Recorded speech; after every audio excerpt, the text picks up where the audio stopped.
The endocrine system is a collection of glands that secrete hormones that are going to regulate a whole suite of physiological functions, including things like metabolism, growth and development, sexual function, sleep, even mood. So on this slide before you, you see a hyena that's been backed into a corner by a pack of African wild dogs. So the hyena is exhibiting the classic fight or flight endocrine response. So be sure and check out your textbook reading on the hormonal regulation of stress. It would be a good idea. If I were hanging out in one of these tents, like these rock climbers dangling over the Yosemite Valley, I would definitely be secreting some stress hormones. So, hormones, they're signaling molecules that are secreted by endocrine glands. They're going to travel through the bloodstream and they're going to bind only with certain cells that have hormone specific receptors. So, if the hormone is the key, then the cell with the receptor is the lock.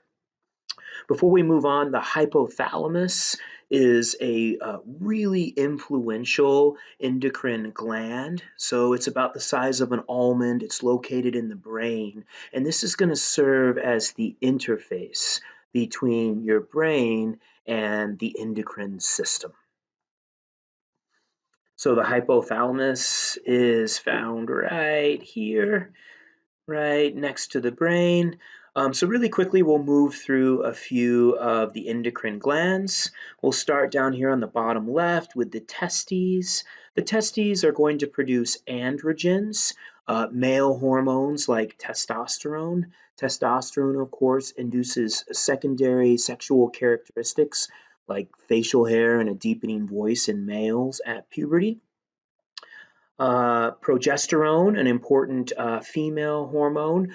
When I worked for Montana Fish, Wildlife, and Parks, and I'll talk about this in the next unit, we determined pregnancy rates in herds of Rocky Mountain elk by sampling the amount of progesterone metabolites in their feces. Another wildlife biologist application of hormones are the glucocorticoids here. So they're produced in the adrenal glands.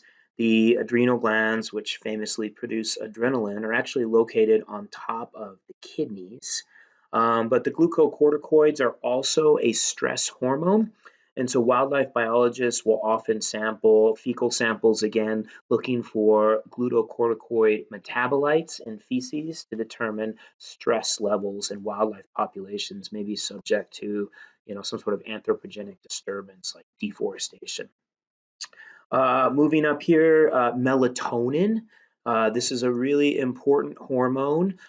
This helps regulate our circadian rhythms. So when the sun goes down, the pineal gland starts secreting increased levels of melatonin, and it's going to tell our body physiologically that it's time for sleep.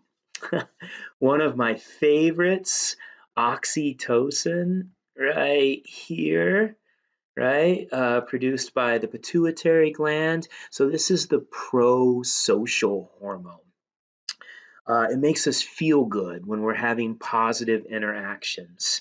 So think about a mother with a babe at her breast, right? So both mother and breastfeeding child have oxytocin levels that are off the charts, which forms this lasting mother-child bond that lasts a lifetime. A really funny study came out a few years ago. When you pet your dog, and surprisingly, you have to look into its eyes, but when you're petting your dog and you and your dog are staring into each other's eyes, both you and your dog are getting a jolt of oxytocin. So, forging that man's best friend relationship.